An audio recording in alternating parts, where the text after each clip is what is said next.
Salon ઇન્ડસ્ટ્રીમાં મને 10 વર્ષનો એક્સપિરિયન્સ છે. હું ઇન્ટરનેશનલ મેકઅપ આર્ટિસ્ટ છું. London college of makeup university in Dubai અને રીવા ઇન્સ્ટિટ્યૂટ ઓફ એસ્થેટિક અને દુબઈ ગવર્મેન્ટ સર્ટિફિકેટ અચીવ કર્યા છે. Radha professional of skin award પણ મને મળેલો છે.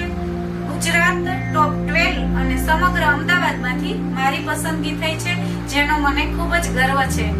જેમાં બેઝિક, એડવાન્સ અને ડિપ્લોમા કોર્સિસ અવેલેબલ છે. આ સલોન અમદાવાદમાં Gota Vande Mataram Shakti ATC complex near DMart opposite Nayara petrol pump Shakti ATC complex B103 પર અવેલેબલ છે.